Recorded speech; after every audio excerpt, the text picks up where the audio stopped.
Christian parenting. So, you're having a baby. All right, that was my best impression of Rachel. Obviously, not very good at impressions. If you would, maybe just go ahead and cut and splice some Rachel in here to help us out. So, you're having a baby. Much better. That's more normal. Today we're going just dudes on the podcast, and I'm so excited and also, frankly, very nervous to show you a fairly unscripted conversation I had with two of my best friends, Josh Miller and Stephen Murray.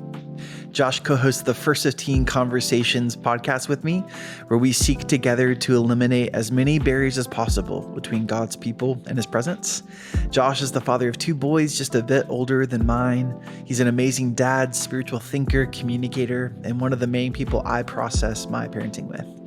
Stephen Murray recently became the father to Ben, and he's the host of the You Can Mentor podcast, where he helps mentors build relationships with kids from hard places in the name of Jesus. Stephen also makes me laugh just about more than anyone else that I know. And so, nervous excitement aside, if you're a new dad, I sincerely hope this conversation is at least a little bit helpful and a lot of bit entertaining. If you're a mom and you're listening with your husband in mind, I hope this conversation makes you feel maybe just a little bit better about the guy you've got with you. With that said, let's dive into the conversation.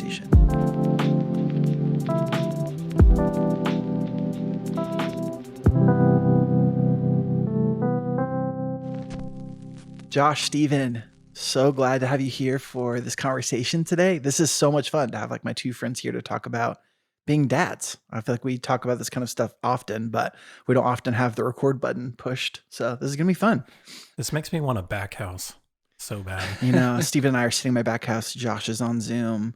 And this back house is life for me in a lot of ways. It helps me get work done. And also, let's start the dad podcast by talking about the value of escaping to the back house. Yeah. So you're having a kids baby. Are too noisy. So you're having a baby. Build a back house. Yeah, you're going to need one. You're going to need one, 100%. I would say maybe as the first goal, I think that we had a couple podcasts or one podcast come out just for the girls. And this one's going to follow that one. And so goal number one is for us to get more listens and higher review count than the girls podcast. 5 stars. Done. Because the competition, male-female competition, never goes away. Women, do they even podcast? I mean, there's a lot going on in my household. I don't know about you guys. I make Katie do a lot more than me, so... That's right. Oh, man. No, way too busy. I'm just hoping we just don't say too many offensive things today, but Stephen, knowing you're loaded, ready to go. That's right. Let's just go through all the list of offensive things we could say to turn off every female from listening to this. And that's not going to help our listen count and review count, Stephen. I'm sorry. So I love my wife. I love my child. I do things. You do things. That's the best defense for manhood. I do things. Yeah, we'll just do things. Yeah. That's amazing. So as we get into this a little bit, we're going to talk about a lot of kind of key topics that I think are critical for, dads that are just getting into being a dad, or, those of us that already have kids, and just talking about young kids, especially talking about what that's like and things that we've learned and things we haven't learned, and what that process and experience has been like. I know there's also going to be, a lot of moms that listen to this, and I think it'd be helpful for them to get a window into what, being a dad is like from the dad's perspective. And so I'm excited for that too. Maybe to get us into it, Josh, if you'd start us off, love for you to give the listeners a little bit of context for who you are in the context of being a dad. And for background really quick, Josh and I co-host the First 15 podcast. We've talked about that a little bit on this So You're Having a Baby podcast, and we work together every day. And so, Josh, I'm really glad that you're here for this conversation to be part of it. You're an amazing dad. You and Devin have gone through a lot of different things. And so I'm really excited for your perspective into this. But yeah, just give the listeners a little background on who you are and what becoming a dad has been like for you. Yeah, thanks for having me. This is fun to get to talk about this. I feel like one of the things is being a dad, there's not a lot of great spaces for having good, real conversations about fatherhood, where dads are actually real about the struggle of it, about the challenges there and how we want to grow. And so I think this is fantastic. But so yeah, my wife and I have been together for we've been married for almost 12 years now. And we have 2 boys, a 6-year-old and a 4-year-old. And then we've also, after that, had a miscarriage as well. And so I think our journey has been different in each circumstance. I think having the first kid, a lot of it is just kind of figuring out what the new normal is, how you do life differently, how you do marriage in the context of having a kid. For me, before we had kids, I was a full-time musician. So I traveled 150 to 250 days a year as a musician around the country. And so my wife would come on the road with us for most of that. And so one of the big challenges that we faced when we first had a kid was, well, this doesn't work anymore. The way we're doing life doesn't work anymore in this context.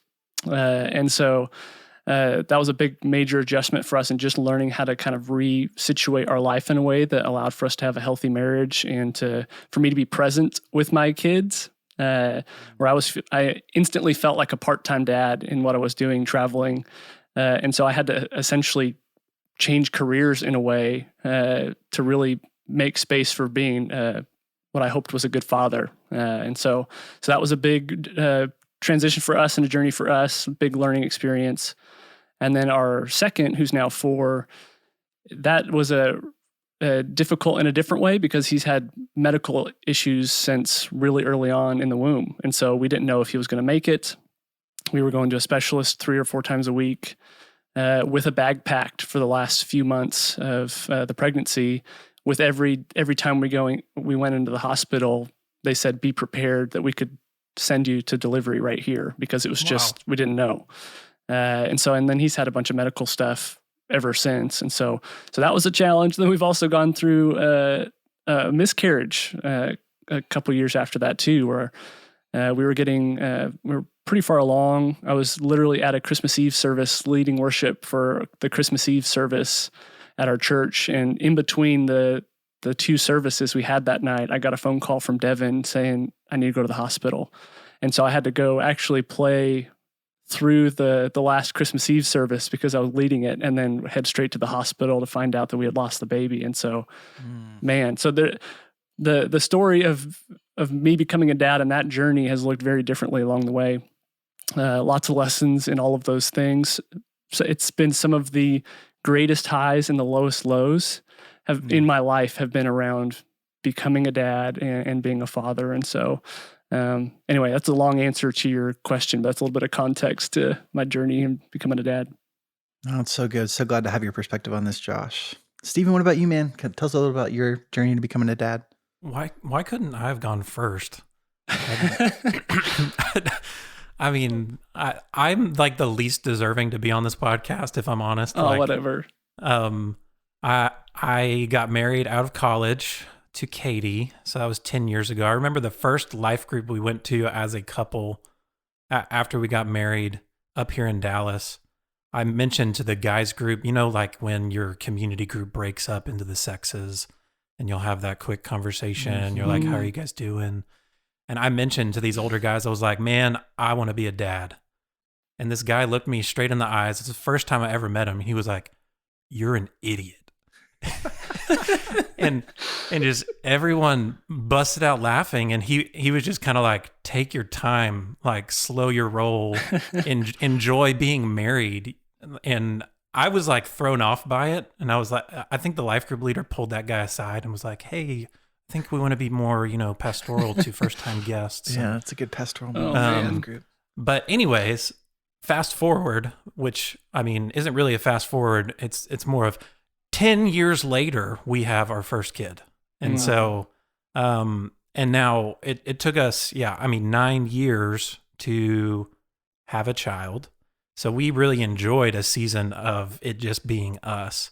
And I mean, that story is very complicated, why it took so long. I mean, there's anxiety and depression that was leading us away from deciding to have kids.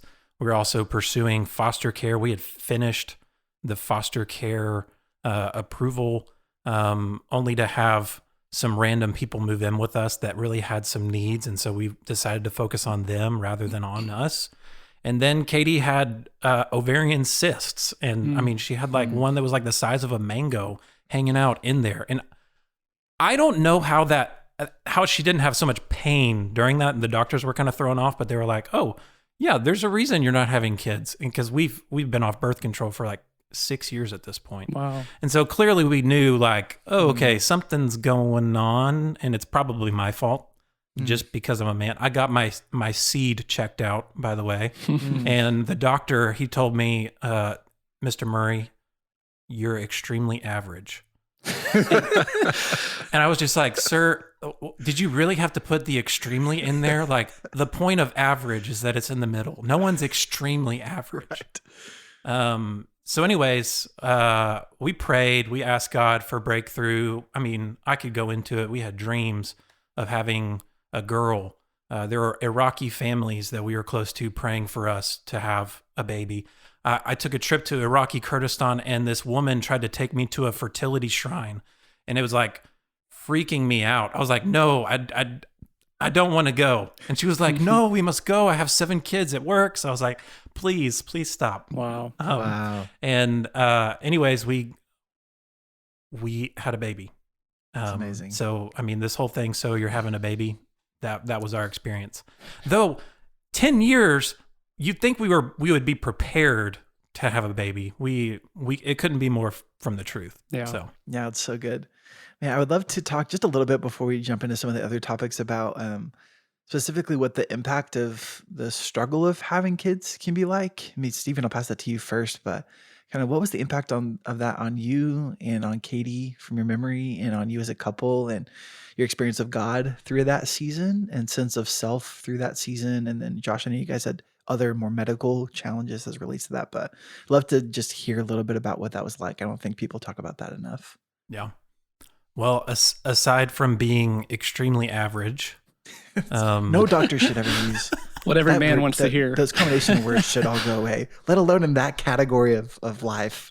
It's the worst thing. that guy, he must really enjoy his job, just putting people down like that. Unbelievable. I will say that it was harder for me than for Katie, which is a little different for, I think, most couples. I think just naturally the woman is, I think, more emotionally connected and desiring, maybe have these childhood dreams of becoming a mom. I always wanted to be a dad, and I think that was always something that I desired. And even when we first got married, I mean, you can hear it when I was like showing up to group saying I want kids, and Right. some of the people in the group had kids. And I mean, 9 years in with this church community, because I've stayed with that church community, I'm watching those kids from that first life group I went to grow up. And it's kind of like they're a mile marker for how long it's taken for us to have children. And so I look at this little girl, Riley, in my life group, and I see her and I'm like, that's how long I've wanted to have a baby.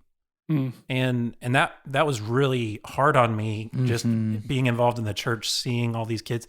And now this is the weird part, is that because of that emotion, I think some people try to, well, I've figured out a lot more about this, but I wouldn't be invited to kids' birthday parties of my friends. Yeah. I'm talking to you, Craig. I'm just kidding. You haven't invited Craig invited me to birthday parties.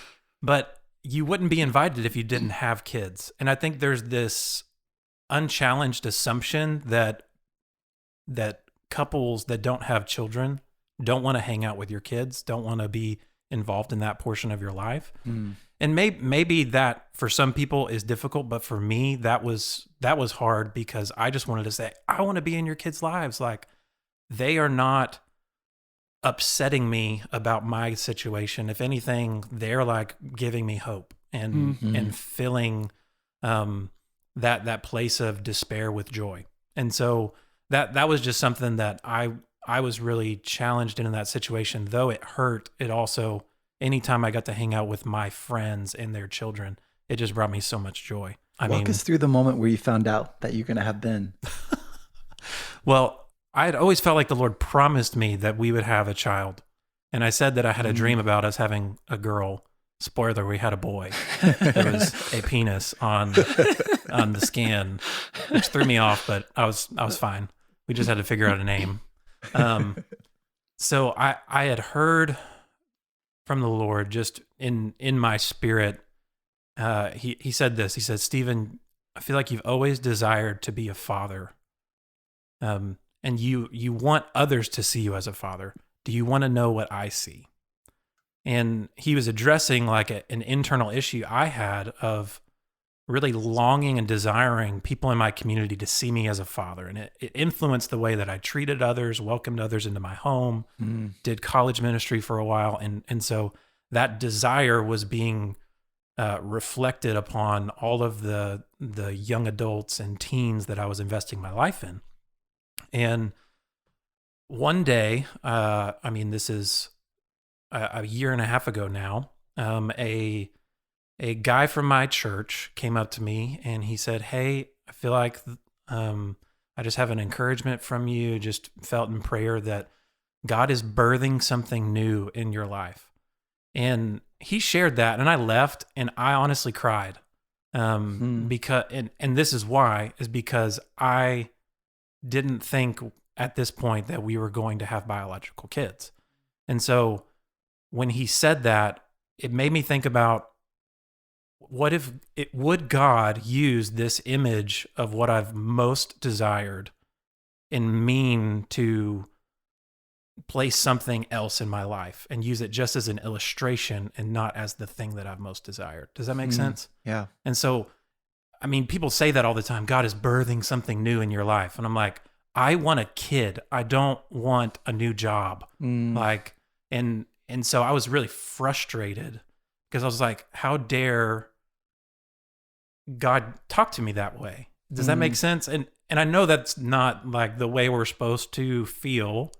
Like, okay, but that was where I was at. And there was one night a few weeks later, I'm driving home, and I'm emotional because I'm deciding in my heart to receive whatever this new thing God is birthing in my life. And I walk in the front door. Katie calls me to the kitchen to open the oven, and she had put a bun in the oven. And I can't tell you how long I cried of just experiencing that moment and thinking about everything that led up to that time of her announcing it. And there is a part of my couch that I sat on, and I wept all night. And every time I sit in that spot, I think about it. And now I'm watching Ben pull himself up on toys and bust his head, and I'm just sitting in my couch crying with him because he's crying on the floor with his head busted. But it's a really sweet thing to remember and look back on the past 9 years and God answering his promise.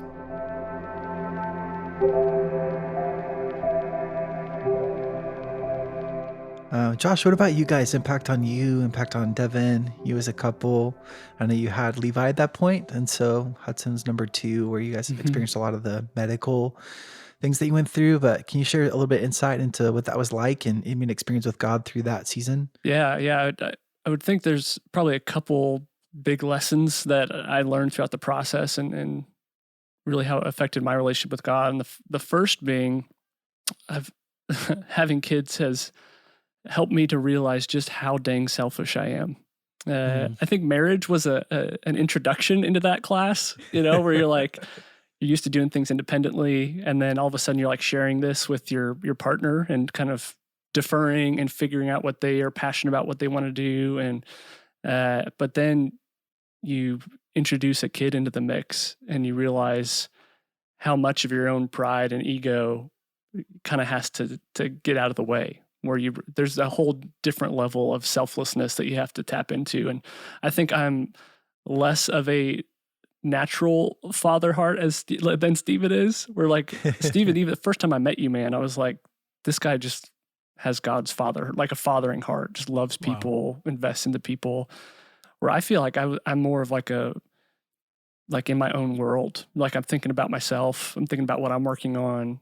And so stepping into fatherhood has been a journey into figuring out how to be more selfless and letting God work in me in that space. And also learning who God is, how he loves me. in that space. And so that's been a really big part of that journey for me, is just reshaping who I am, reshaping how I love, reshaping how I even relate to how God loves me.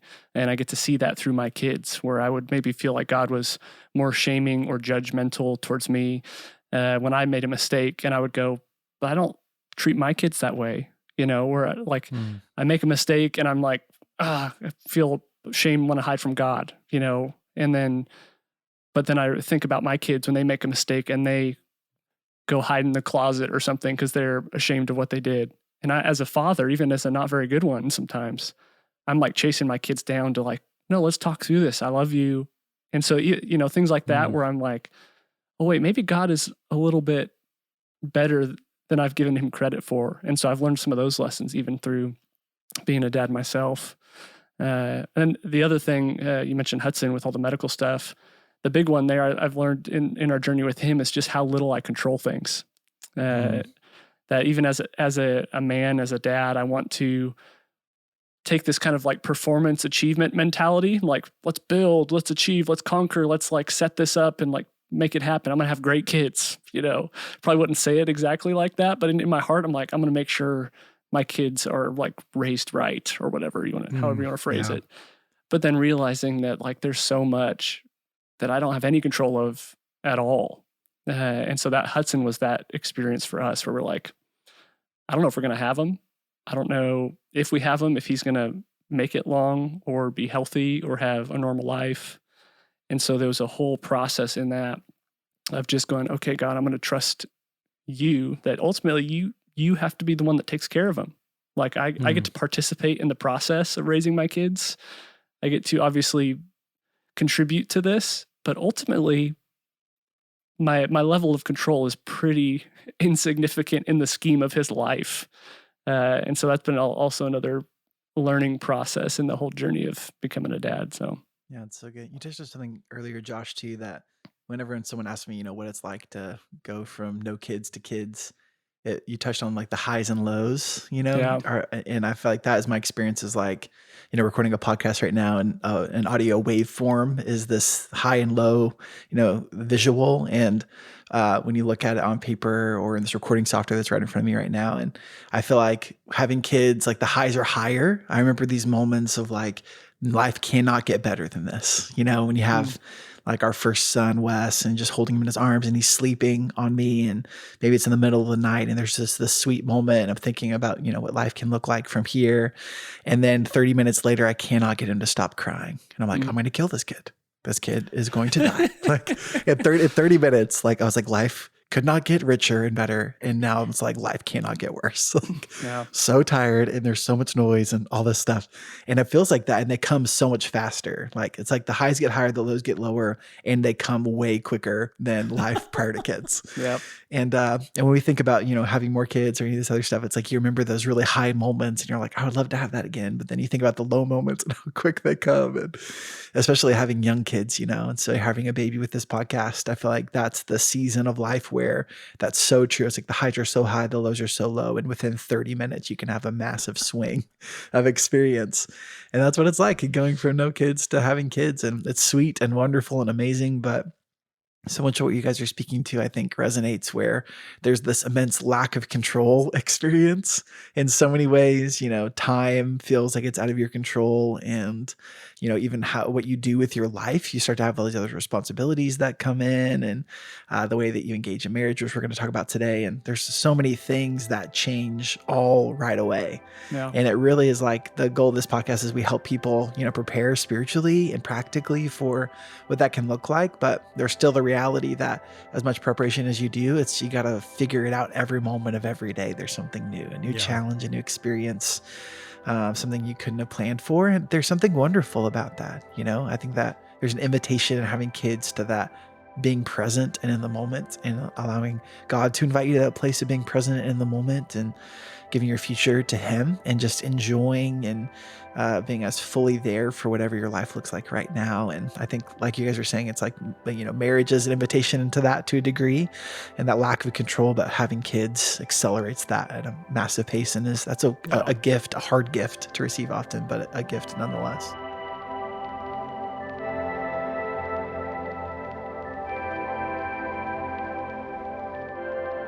Josh, I was going to respond to what you said. You were like, you're in a season where it's like you're trying to ask God to control and do what you can't.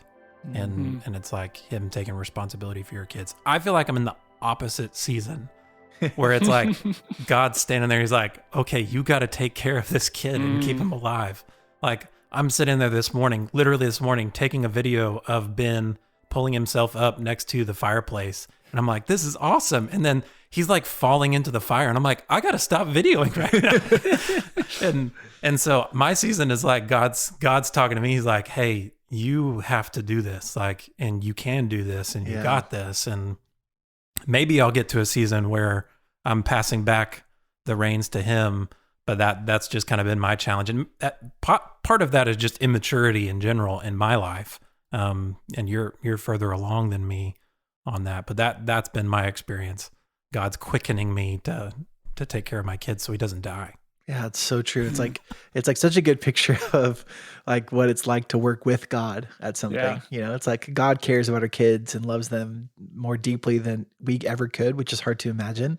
But at the same time, he's given us this gift and this thing he cares about deeply to care for and to literally protect, you know, for their life, especially at this age. You know, there's those experiences where often Wes and Wells want to do things that I'm like, this, you will die if you do this. Yeah. Like you cannot do that. You know, there's things that they just are not ready for and things they don't understand the fear around. They don't have that yet, which is beautiful but is a challenge nonetheless. And so it is this also invitation into what it's like to work with God at something that he cares deeply about, but ultimately gives us responsibility over. And I think that's a beautiful thing too. Let's jump into some topics here. So the first thing I think is helpful for us to talk about is... Can I just ask a question? Yeah, go for it. Did you guys watch when your baby was born? Were you guys watching? Everyone told me not to. And I think that's bad advice. My personal experience was I absolutely watched. And I'm so glad that I did. I'm glad I did too. It was kind of scary, but it was. Josh, I did as well. Yeah. I think it's worth it.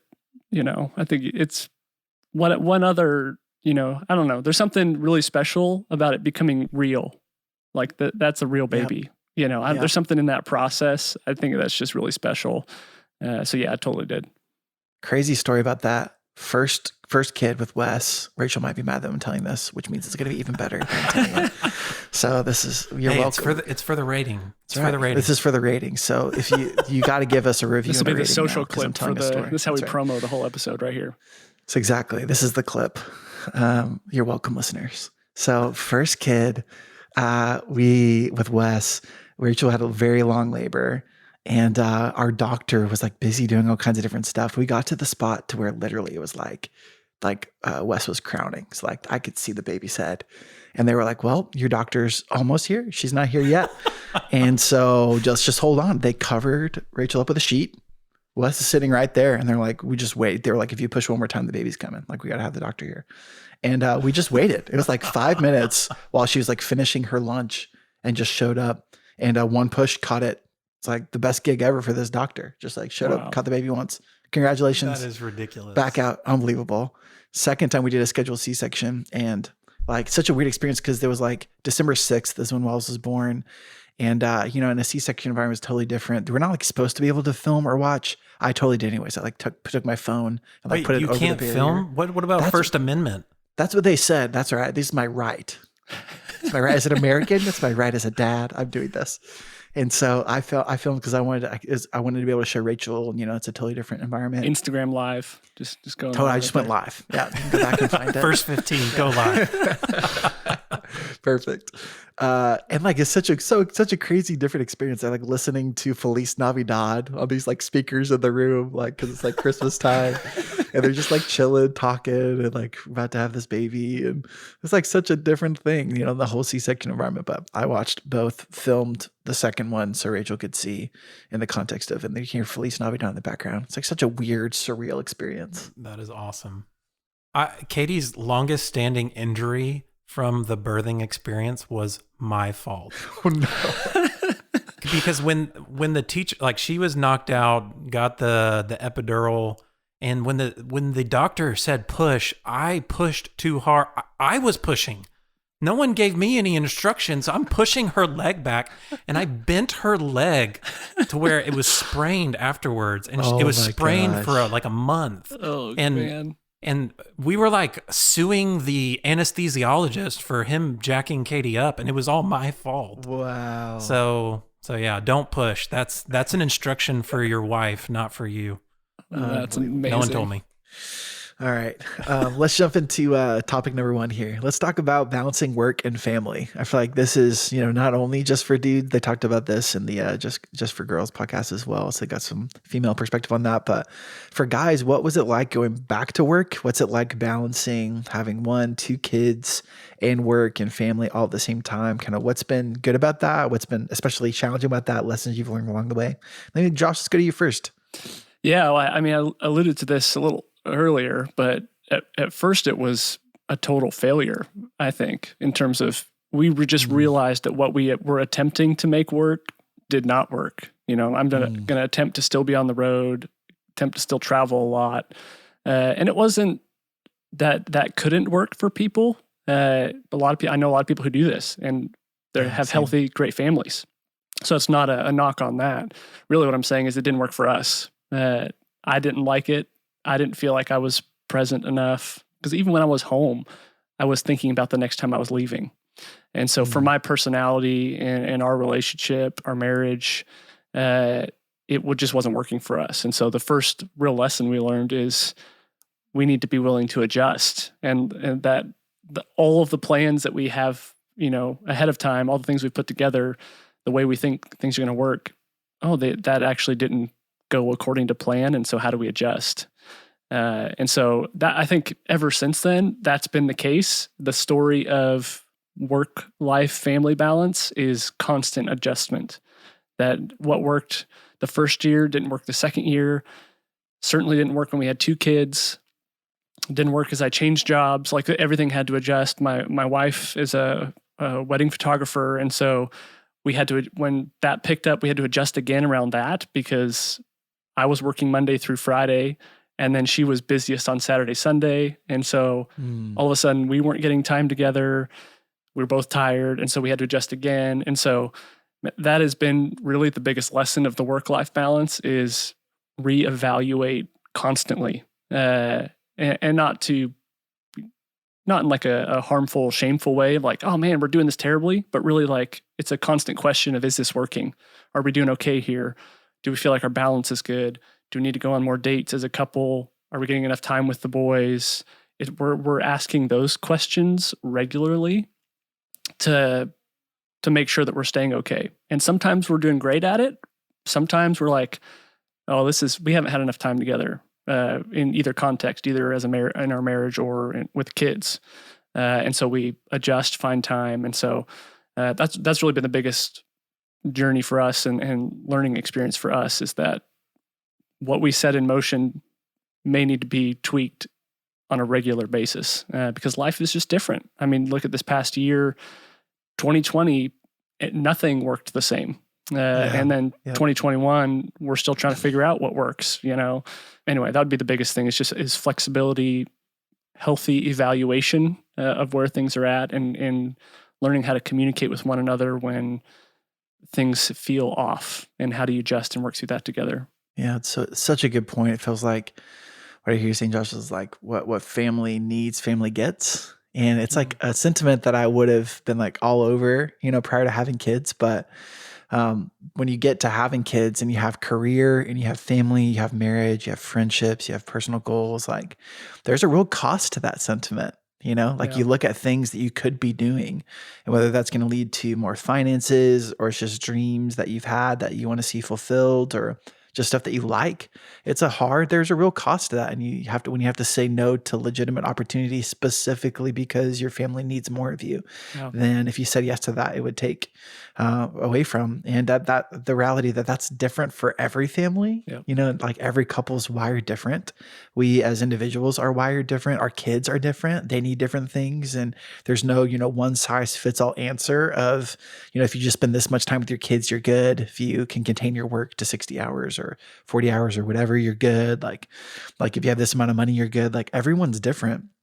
And every family is different. And the reality of creating the right dynamic and how that changes, like you're saying, Josh, like season to season, it doesn't stay the same, is a really hard thing to balance. But the principle of that, of ultimately being willing to pay that cost for the sake of recognizing the importance of kids and family, and that really should get what it needs first, and then other things in your life get what's left over as you're prioritizing things to achieve that right balance, it's a really hard thing to do, but couldn't be more real or more important, I think.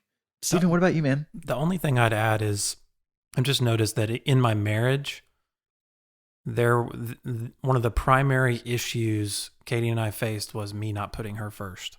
Mm-hmm. And that issue has not gone away once we've had Ben. If anything, it's exponentially more now. Right. And so the question I've been asking myself is, am I more willing to say no for my family, or am I more willing to say no to my family? Mm. And that has been something that's really just challenged me on how many times have I been willing to upset someone else because I'm choosing my family? That's so or good. am I okay with choosing them and upsetting Katie and Ben? Man, yeah, So I would. This may not apply to everybody, but I think it is really relevant to the situation that three of us are in, both or all of us being in sort of ministry environments too. That it's really hard to say no to what seems like good things. And so, and especially if they're connected with ministry or God as well. I felt like I said no to my family a lot because I was doing all these good things for God. And so that was how in my own heart, in my mind, I justified that, saying no to my family, not prioritizing my wife. And she would, for years, communicate this, like, you're putting this before me or before us. And I kind of shoved that off because I'm putting God first, is how I viewed it in my head for a long time. I'm putting God and ministry first.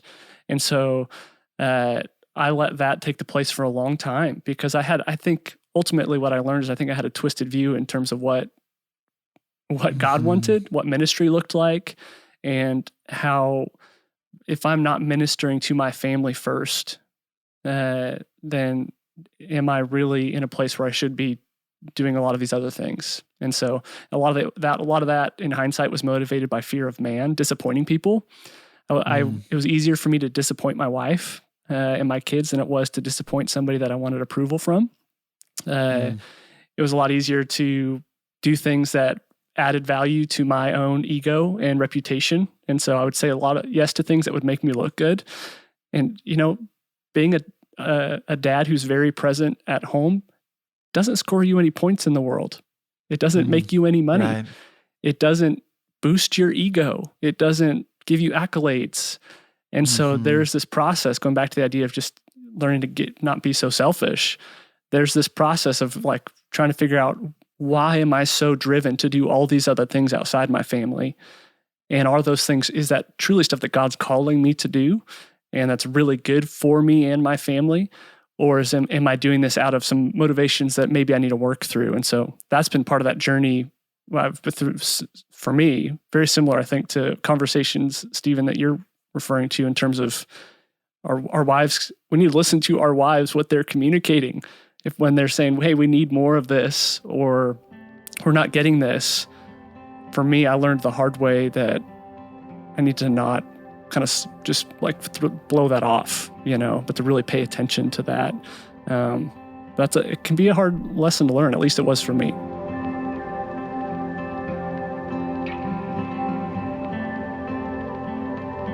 Yeah, for us, for Rachel and me, just vulnerably, I think we learned that lesson. 2018, I traveled in 32 weeks out of the year, I traveled, for some portion of days, some whole weeks, some of them just, a couple nights, whatever, for work. And I was aggressively pursuing all the opportunities that were there for First of Teen, or for now being like CEO of this, more holistic organization and all that stuff. And I realized through that whole year, I was doing stuff for the family. I thought, we had Wes at that point. Wells had just been born.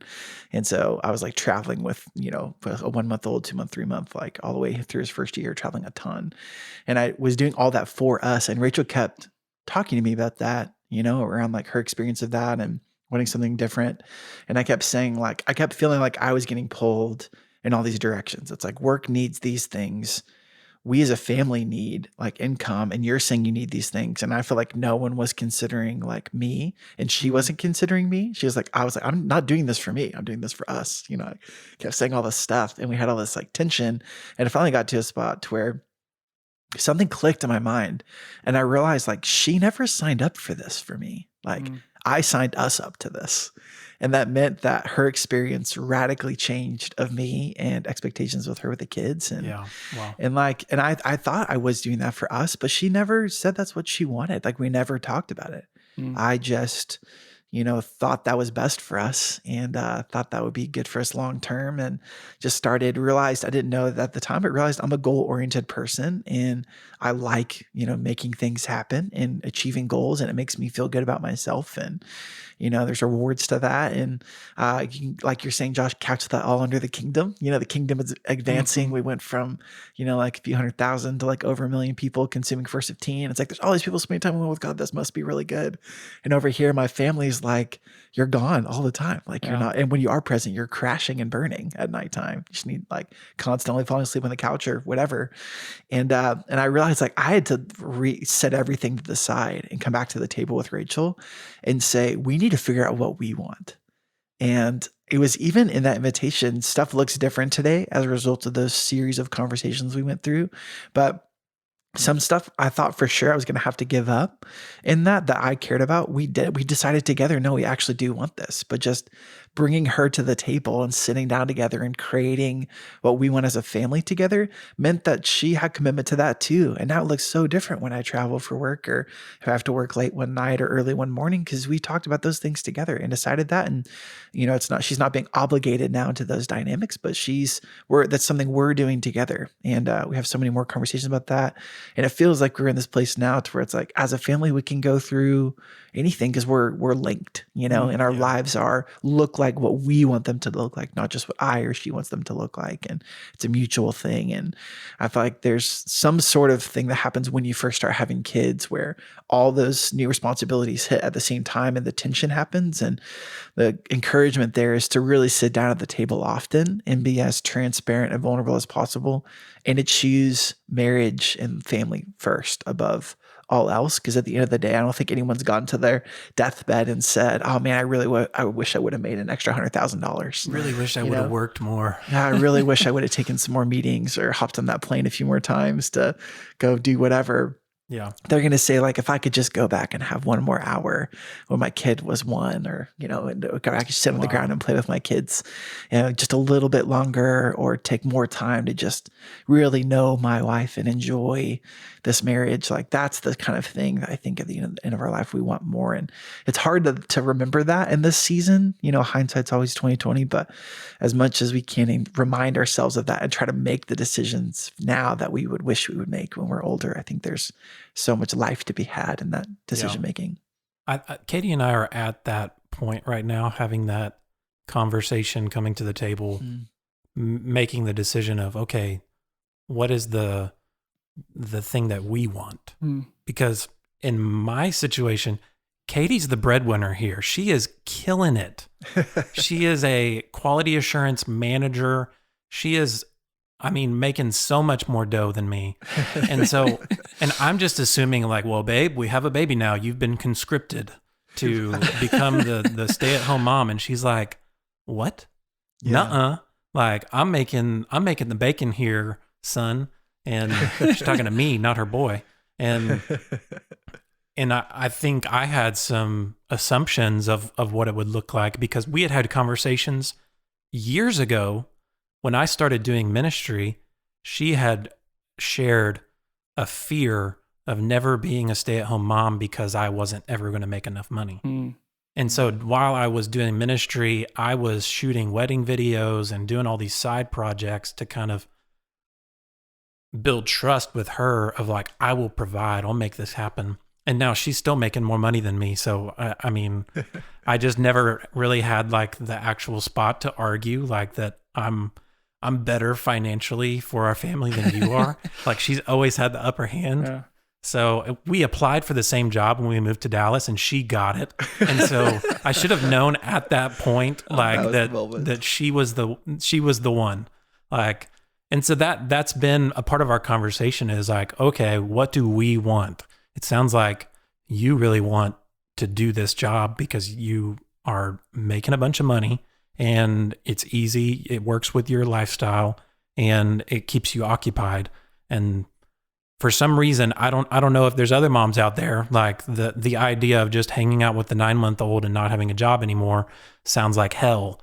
And actually having something to give your mind to really is something that's important. Yeah. And that's not a discount to any not single moms, but moms who are staying at home and that becomes like their focus and find meaning and purpose and value in that. But it's more of moms are all different. And for some reason I was just like, well, I thought you were just going to do that. So you said a word that I think is super important, and that's assumptions.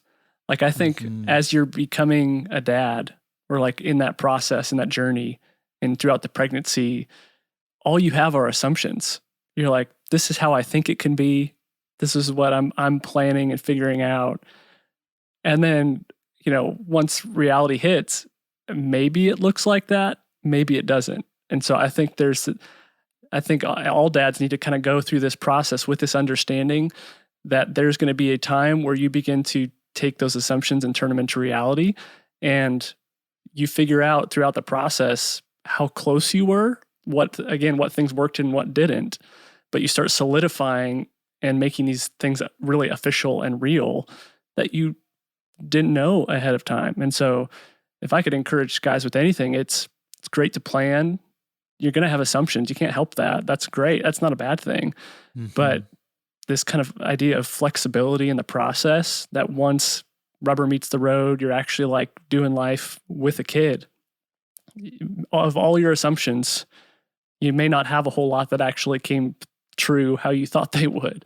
And so learning to adjust in those early years, those first couple of years, especially of having kids, is so critical to like figure out, okay, that didn't go according to plan, or sweet, it is going to plan and we can keep rolling on this. But being sort of making a plan for afterwards to reevaluate, I think is super, super important because it's amazing how many things that either person in the relationship can assume in terms of how it's going to work because you've never done it before. The process of who's going to change the diaper or who's going to be putting them to bed and how, and there's so many details you just don't know how it's going to work, how your kid's what their personality is going to be like, what life is going to be like at that stage in your life in work, like you're talking about, Stephen. And so it's just so important to like come back to the table and go, is this working? And then, okay, this is, keep going. This isn't, let's change it. Yeah. And Katie's fear from 5 years ago is not the same fear today. Yeah. But I can assume that I'm still carrying all of these things into my life to try to alleviate fears that don't even exist anymore. Yeah. So good. Yeah, it's so powerful. It really feels like this is a huge topic. It really feels like we have one of the kind of devotionals in the workbook is on gender roles, which is probably my favorite single devotional that we wrote in the whole book. And I think it's because the world has changed in so many wonderful ways. And it's like microwaves. Microwaves, for sure. Wonderful invention. It's amazing. But I really feel like, the world prior to this, especially here in the States, was like, had a fairly simple expectation, and there's something about that simplicity, that like felt helpful on the outside. It's like, okay, if you're the dad, then you get a high paying job. And if you're the mom, then you stay home and raise the kids and just make it work. And that simplicity had this sheen on the outside. On the inside, I think was so destructive. Like the fact that there wasn't opportunity for families to sit down and really think on a more personal level what works for us, and for couples to sit down and think that out. And as a result, I think things are more complex now. There's not a narrative that every couple can just sign up for and say, this is how the world works. And so what you're saying, Josh, is so true. Like the practical encouragements of this, and then we'll move to a new topic, I think are, don't assume that your family's going to work a certain way in general and season to season. Like, don't assume that your desires are going to stay the same for what you want your life to look like. Your wife's desires are going to stay the same. Don't assume that you have an exact picture of what your kids are going to need or want from you as parents and from you as a dad, season to season. And so that means that I think it's good to have a sense, to have in the context of relationship and good communication, creating a mutual sense of what do we want our dynamic to be in the context of work, and what are boundaries we want to set around that as a family. And I think what you were saying, Stephen and Josh, is so good too. Like, be willing first and foremost to say no to everyone else before you say no to your family around those boundaries. Like, I think that's a huge challenge, and it couldn't be more important.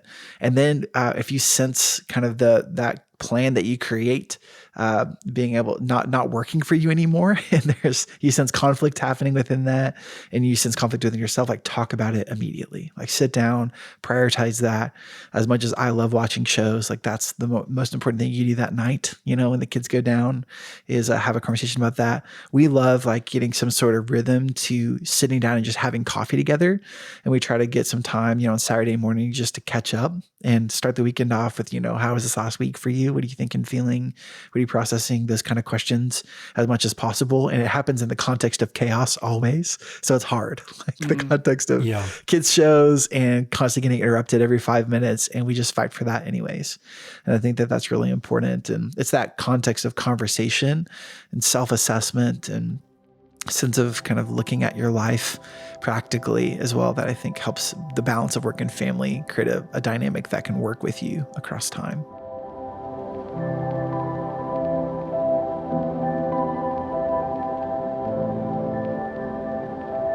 Let's talk about, so we talked a lot about in that context of like how we effectively give ourselves to work and family and marriage and all that stuff. And I feel like a lot of these conversations around parenting can just feel like, at the end of the day, if you boiled it down to one thing, it's just do more, be better. It's like, I'm trying really hard here. And there's not a lot of conversation around what do you need to give yourself in order to have capacity to do that.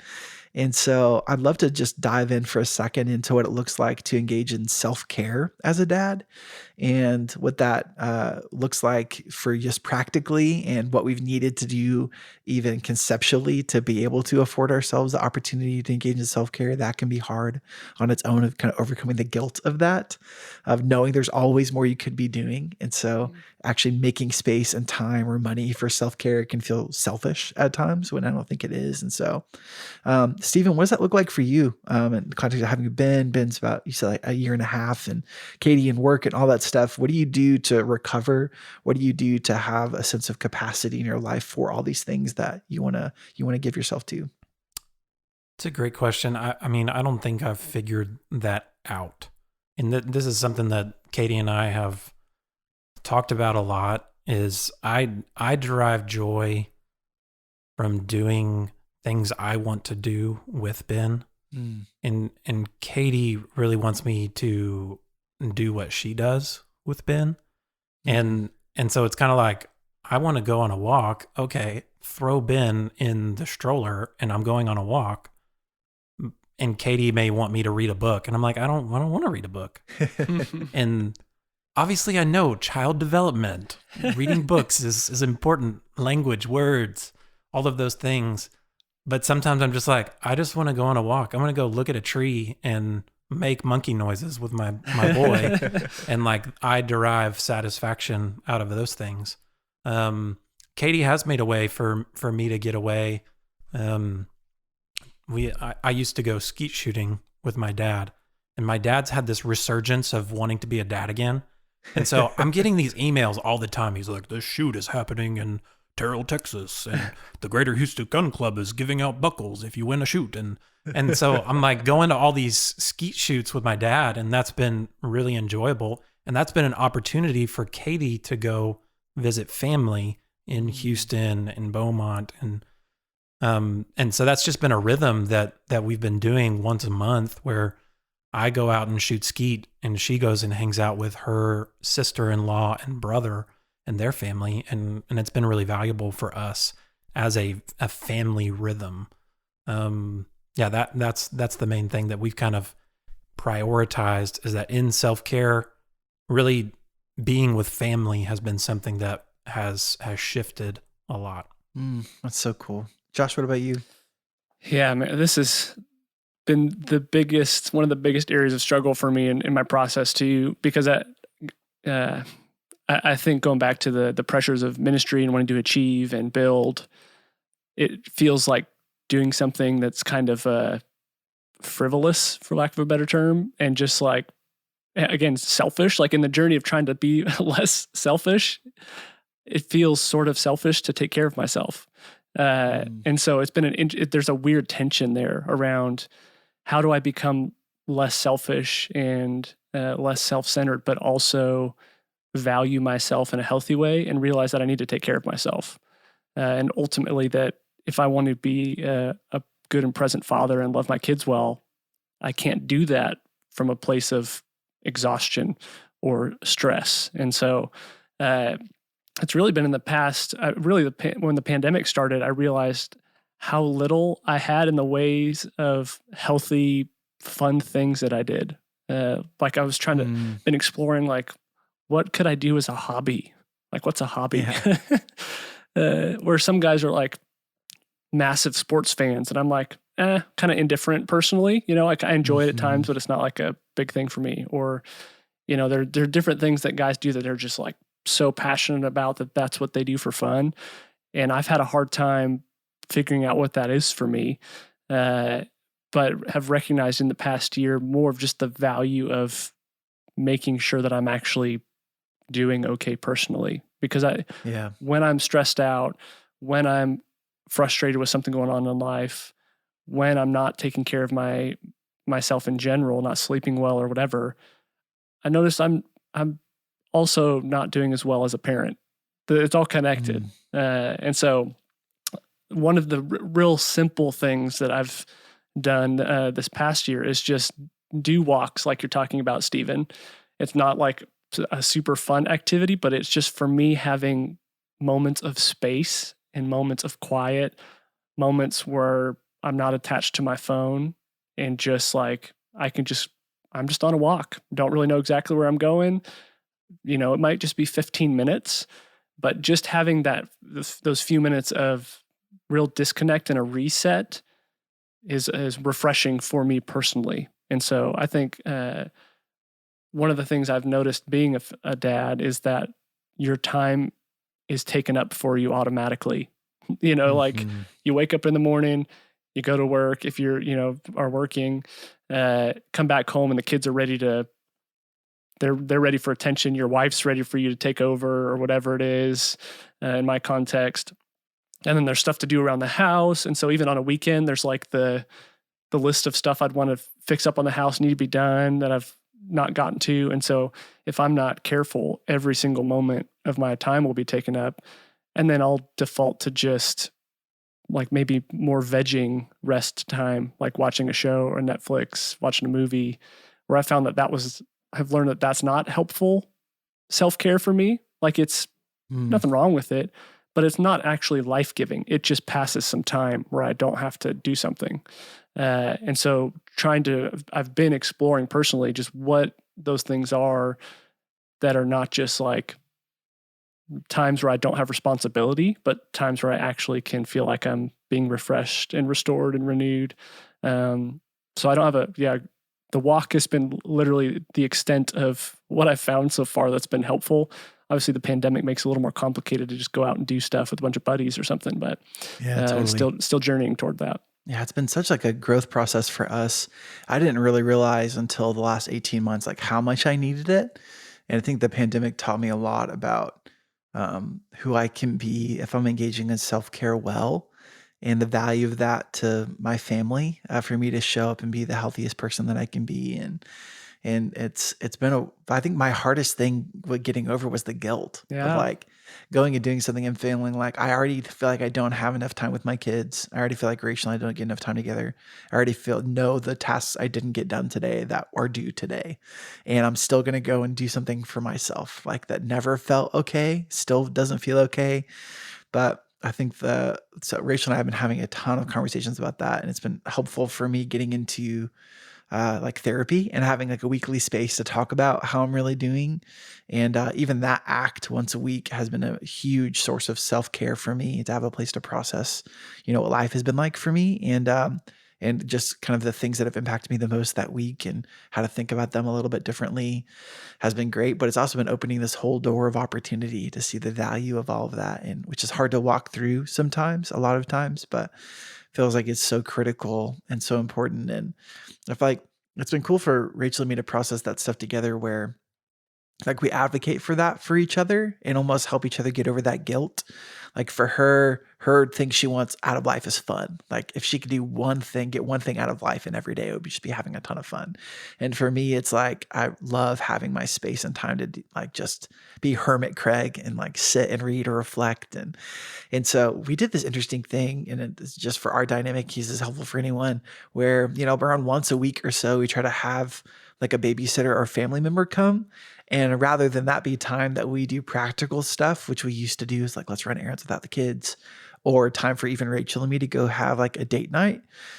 We use that once a week time to go just like divide and conquer around self-care. So Rachel will like schedule brunch with a friend, and then they'll go to like do a spa thing, and I go play golf. And like golf for me has been this great way, and like a nighttime thing too, where Rachel, like after the kids go down, there's a driving range over by me that's lit, and I can just clear my mind by going to the driving range for an hour and a half and like whacking 100 balls across a field, just frees me up. And taking 4 hours on a Sunday, and the kids like love now having a babysitter. They're like so pumped when someone's coming over just to play with them. Like that's all that they're for. And Rachel gets to go do that, and we come back and we feel like really connected.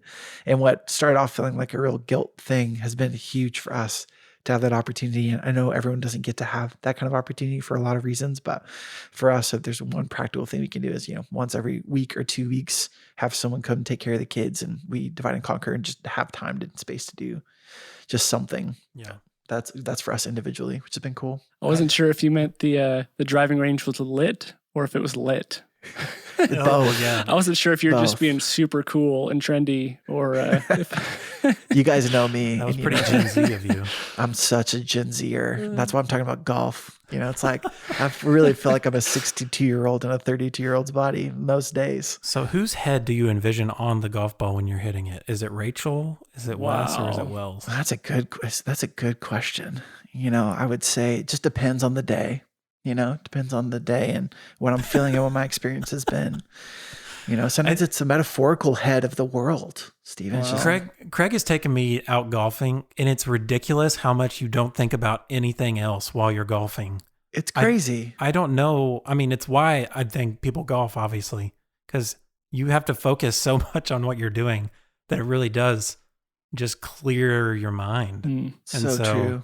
And I mean, it doesn't clear my mind very much because my golf ball is going everywhere, and I'm like causing me anxiety, really. So that's why I've gone back to skeet shooting. But I realized that when I was shooting skeet with my dad, I'm like, I'm not thinking about anything. And that's like really nice to be in that spot where you're not thinking about anything. Totally. I think that's one of the best things that you can do for self-care is just whatever gives you your biggest mental break from the rest of your life. It's just so nice to have. My mind just goes constantly. And that's what I find playing golf is like, even if I played terribly, at least I spent, a number of hours just thinking about this little white ball and where it is and how to get it to go where I want it to go. And at the end of the day, if that was sometimes that's an incredibly exciting process. I'm like, this is going great. And other days I'm like, this is going terrible. But regardless of whether it went terrible or great, that's all I thought about for a number of hours. And I get back and I'm like, wow, I feel so clear because there's this one thing I did that got my mind freed up from, what should I be doing more with the kids or all the projects I need to get to at work or whatever it might be. It's kind of that thing you get lost in that like time passes quickly. You're like, I could spend doing this for hours. I think that's a big win for sure. Yeah. Which like a movie, you're getting lost in the story, but you're inserting a narrative into your mind and there's so much going on. You're emotionally attaching to these people on your television screen, like watching Mulan, seeing this little girl fight a army of Mongolians. And I mean, you're wrecked at the end and you're emotionally exhausted, I mean, she did that for her family. So, and let me just say about family, because I'm sure most people don't think about self-care is going to visit family. like my fam, it's more of just the resurgence of my dad's interest in being my dad that's been really it's been really awesome. And I've really enjoyed that, and it's been giving me life. But to be honest, like I think a lot of wisdom that you read is all about like when you have a kid, like this is going to resolve a bunch of issues you may have had within your family dynamics. If there's like dysfunction, like possibly having this kid is going to solve some issues. And let me just say, like that's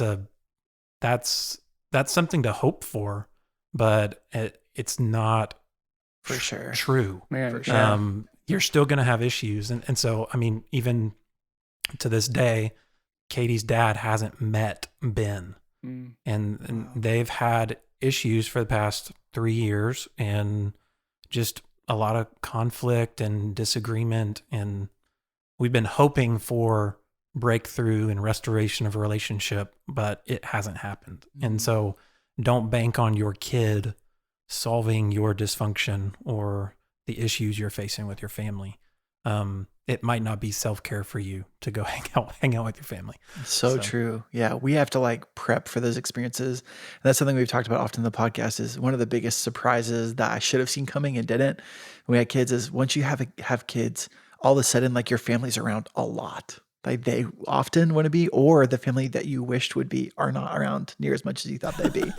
And there's like the sweet spot that you can create without kids kind of goes away, and you have to create boundaries around that with intentional communication, which doesn't always go well in terms of it's not easy, but it's really important. And like some of those experiences are really tough. So it's that other layer of family apart from your immediate family, and that whole dynamic can be really, really tough. But from a self-care perspective, that's something else that I've had to do is recognize the times that, in the context of family where I have to advocate for myself in those dynamics. And, when I need my house just to be our house and not have everyone in it all the time, and the spaces I need that, or if that is true, that it's okay for me not to be there always. And when I really need to be there, and when I can use that as an opportunity to get my alone time too, as an introvert and someone that has, that with all the stuff that's going on, it's just a value for me to get some good quality alone time.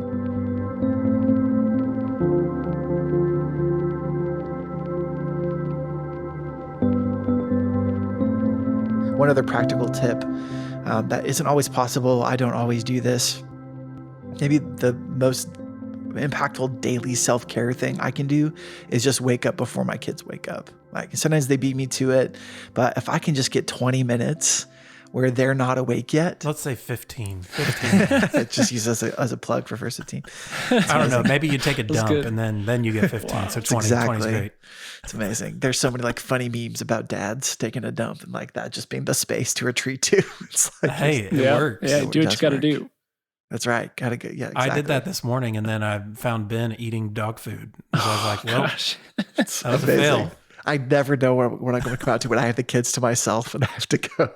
It's like I never know what's going to happen. Yeah, Rachel sent me this funny video yesterday. She was like just trying to use the restroom and the kids were banging on the door. Like, there's no peace and quiet. Yep.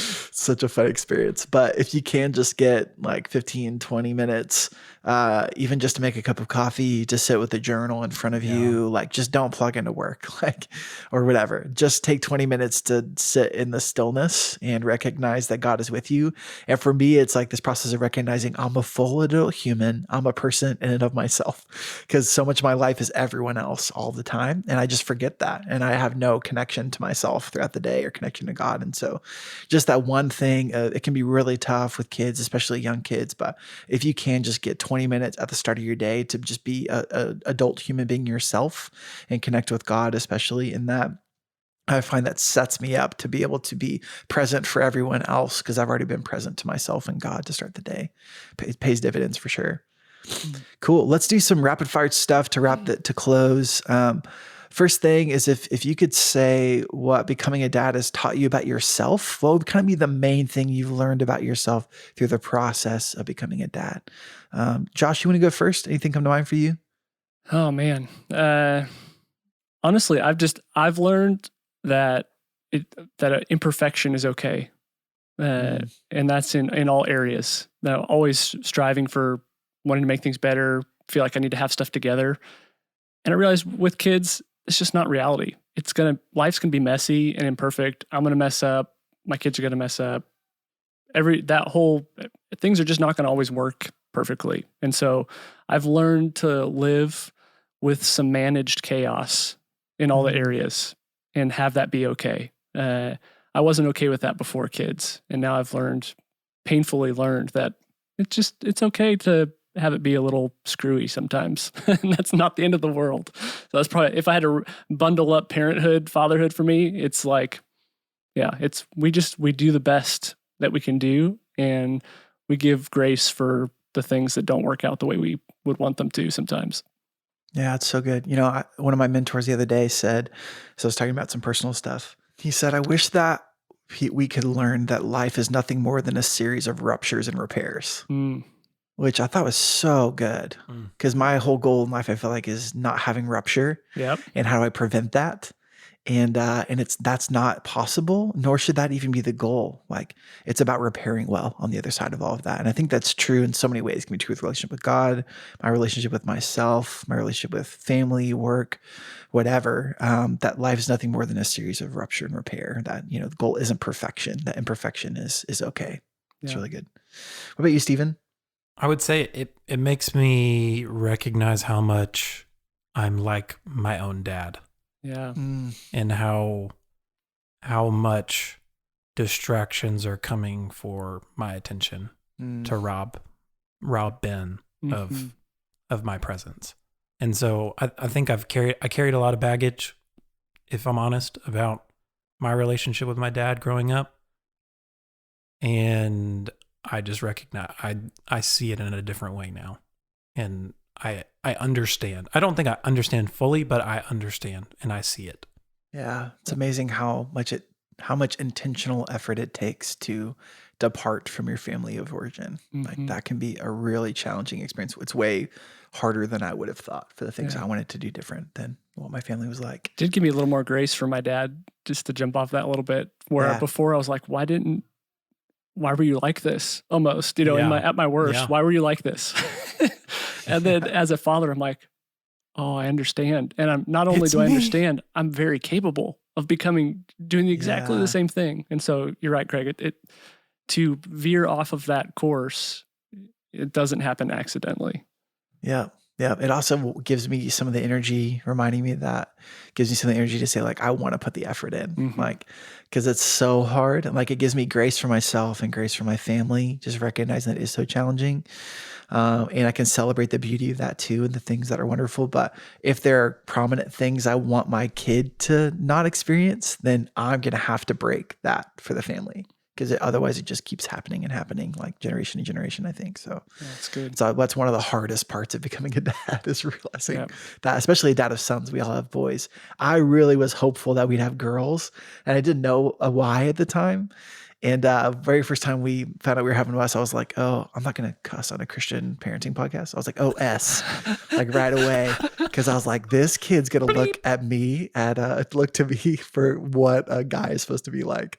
That is way more way. I really wish we could have had girls that would look at Rachel, because that feels way easier than for like what the model is supposed to be. So that was a wake up call for sure. It is a tough reality, but a huge opportunity at the same time.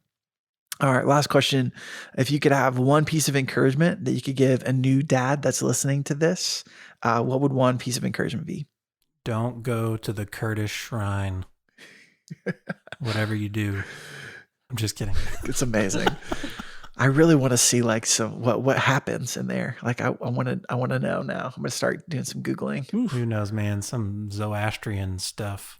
That sounds crazy. Oh man. I'll just say this: take your wife's word for it. I mean, honestly, like even from the moment Katie was feeling birth pangs, I was like questioning like the situation. I was like, that's like the Higgs booty deal, like where you're having these like fake labor pains. I was like, go take a bath, like you'll be all right. I made a bath for her, and then she was like timing herself. Like she had all these apps already. She was looking into it, and I was like, well, I already made a bath, so I'll take one. I'm like taking a bath while my wife's like in labor pains, and she was like put me in the car. Take me to the hospital. We got there and she was like 8 centimeters or something, whatever the opening is. And like that baby shot out. And I was like, okay, from that moment to this moment, I've recognized, just listen to her. She's carried the mental load. Evolutionarily, she's been designed to care about this stuff. Take her word for it.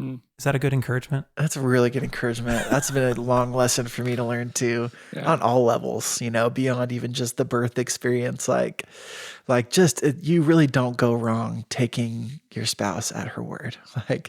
And whatever, just that she really means what she's saying. There's no manipulation involved in that process. She has other, she's going to have you in her mind and in her heart as well as she's saying this stuff, as I hope that I do with her. And so just taking her at her word and really seeking to make changes that you need to make for yourself and for the family as a result of that. And I think is a huge lesson to learn, a good piece of encouragement. If she's right, you're all better for it.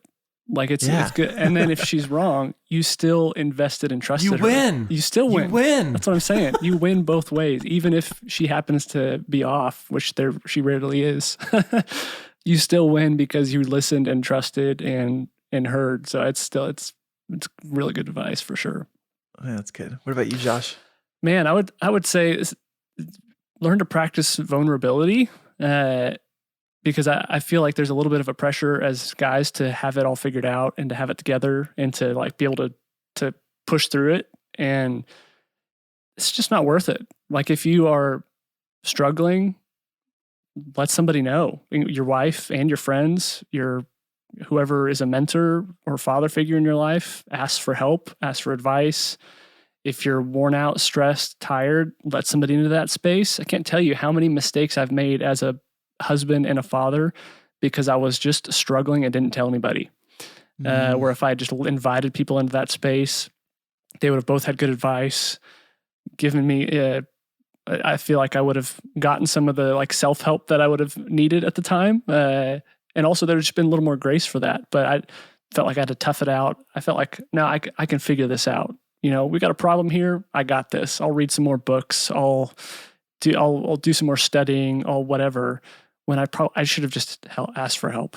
And so I think as guys, we don't tend to do that very often. And if there's a lesson I think we could all learn is that there are other guys and other fathers and people that we can really pull in to what we're doing that can be really, really helpful for us.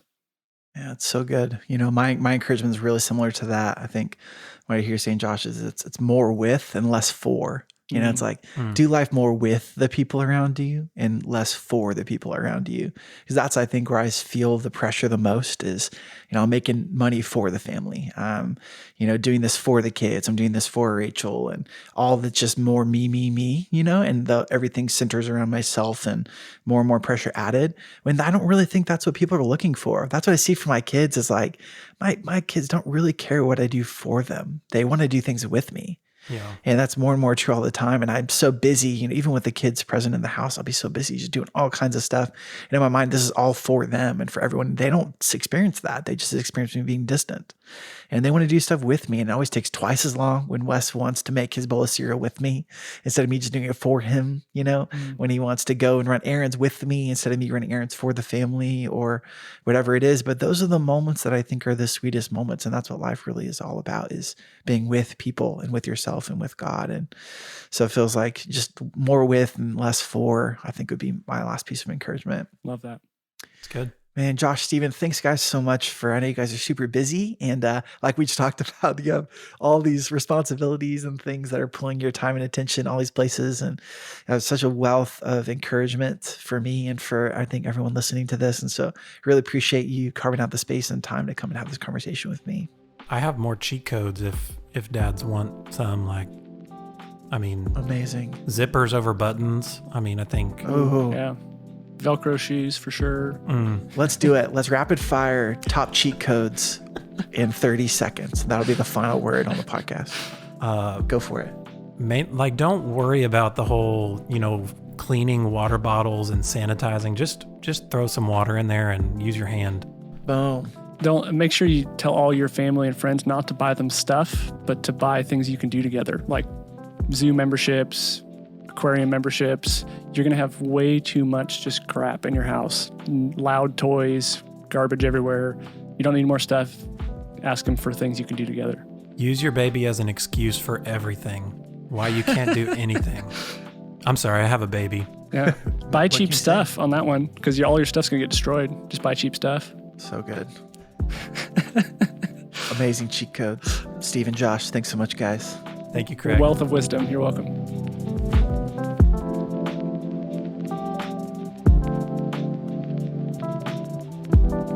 Thanks so much for listening to the conversation with my two good buddies, Josh and Steven. If we accomplish one thing from this, let's try and beat the Just Ladies podcast. That means we need you to rate the podcast and leave a review saying how much you loved this episode, and if you would share it with a friend. The Just Ladies podcast got some real good feedback last week, so I'm not feeling super confident we're going to be able to beat it, but together I believe that anything is possible. If you're a dad listening to this, I sincerely hope that you sense God moving in and through you to equip you to better love yourself, to love your spouse, and to love your kiddos. Know that we are here for you because we know that parenting is real hard, but we're here to help.